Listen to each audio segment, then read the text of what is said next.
Hello, everyone. I hope you're all doing well, enjoying this beautiful fall weather. I am very excited to announce our next learning module on the invisible gifted. This is actually my favorite module for the whole class, so it's always one that I look forward to.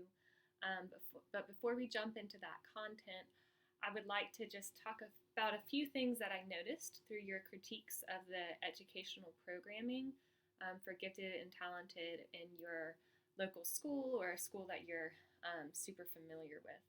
So, this is a challenging assignment. In fact, several of you wrote about how difficult it was to find this information.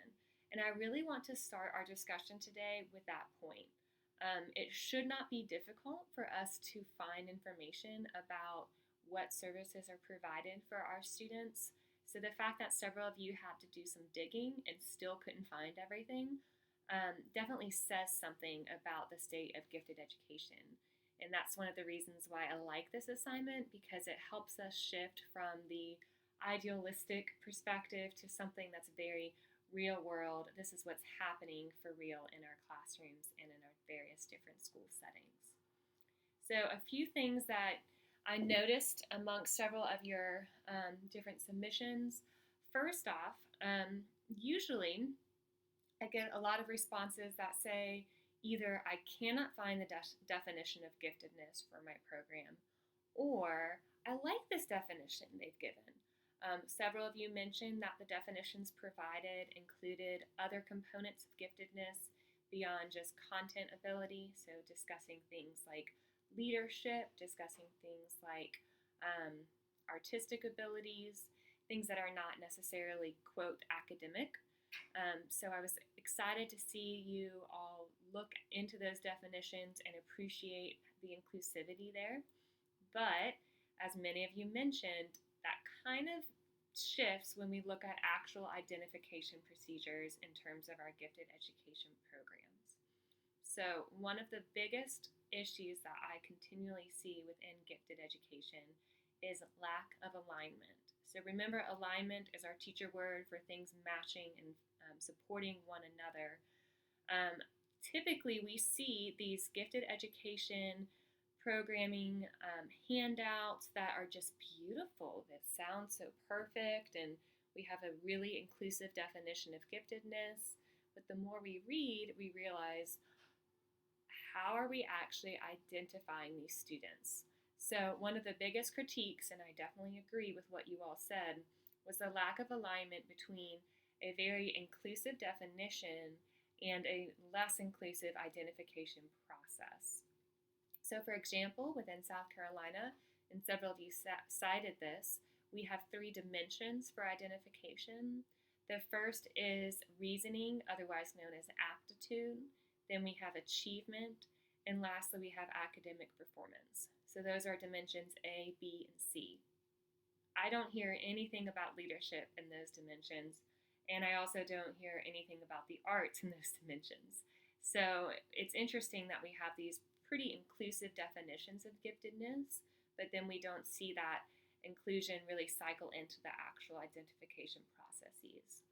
Several of you discussed that issue, as well as pointed out that the way that we measure dimension A, B, and C utilizes a standardized test. And we know that students, myself included when I was a student, tend to freak out about standardized tests. So there's definitely issues with reliability and with validity when we are looking at standardized tests for identification purposes. That's also a good thing to keep in mind as we progress to our module on the invisible gifted this week. In terms of being more culturally responsive in gifted education, we have a long way to go. When we identify only with standardized tests, which are often biased, we just really do a disservice to our students. So keep in mind these issues in terms of identification and definition as you start to explore issues related to diversity in gifted ed this next week. Another common critique or comment that I saw in your responses was the fact that formal identification and gifted education services do not begin until the 3rd grade. So several of you took kind of a negative approach toward this, saying, why is it that we're excluding gifted students from services until they're a certain age? But what I really want to stress is that formal identification begins in third grade. So formal services rather are happening at this point. But we need to be continuously differentiating for our students all of the time. Okay? So what we want to remember is that gifted education is not defined by the gifted education classroom. It's not that, oh, students are identified as gifted, they are allowed to be gifted only 2 hours a week in this pull-out setting. So the way that I saw you guys discussing, it almost sounded like they're not being served until the third grade. Well, hopefully that's not true. Hopefully their teachers are differentiating for not only their ability, but also their interests and their learning preferences. And I think that's a common issue that we see within the regular education classroom, particularly with those lower grades. We're saying, oh, well, giftedness doesn't start till third grade. Well, it's not as if the second grader has over the summer some epiphany and then becomes gifted. Remember, giftedness is a way of life. It's impacting them on the playground, at home, and in school. So we have to remember that gifted services are not constricted to just the gifted education classroom. So no matter the age, we should always be differentiating for all students, not just students who may be identified as gifted and talented. So great work on those assignments. Again, I hope that was kind of a real world wake-up call for you. The point of this class, yes, is to give you some sound theory and some good research, but more importantly, guys, I want you to think about your own classroom. When you walk into the school the next day, or when you finally have that class of your own, you're not focused on definitions and citations. You're focused on how can I serve these students. So make sure that you're keeping that real world perspective as we look into the literature. In terms of this coming week, we will begin our module that is entitled The Invisible Gifted. So we are examining lots of issues of underrepresentation in gifted education. I'm sure that several of you have heard of this term, the achievement gap. A lot of our work in education, particularly since No Child Left Behind, has been very focused on closing the achievement gap. So we want to make sure that students from various different groups, various different ethnicities are all performing and that we're closing the gap. Here's my hands. All right, so our issue is we're focusing on closing this gap. So with No Child Left Behind, we focus just here in the middle and we focus on closing, right? So here's your achievement gap. What happens with this is we have these really smart, talented, gifted students, not just meaning, oh, they're super smart, but more so, remember, their minds are different. They're up here, and the focus, mirror, is down here for this achievement gap. So what happens is we forget these kids. So one of the main issues with No Child Left Behind is actually that we have somewhat left the gifted students behind. So in addition to having an achievement gap, there is also an excellence gap. And the excellence gap primarily focuses on the lack of diversity and representation within gifted education programs. It is rampant. It is a definite issue. We can look at the overall population of a school and see how different that is than the population within the gifted education program. So it's very important that we take these issues seriously. And one of the biggest proponents of underrepresentation in gifted education is a lack of understanding of what giftedness really means. That's why we spend so much time at the start of our class studying definitions of giftedness and what we actually mean by this term. Because it's not just kids who are at the front of the classroom and who are doing what you want them to do.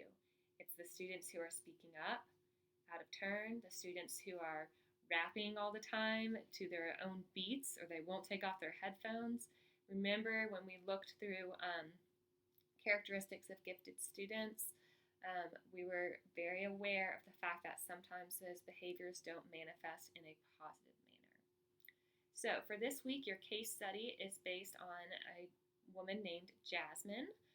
She's completing her doctorate in gifted and creative education.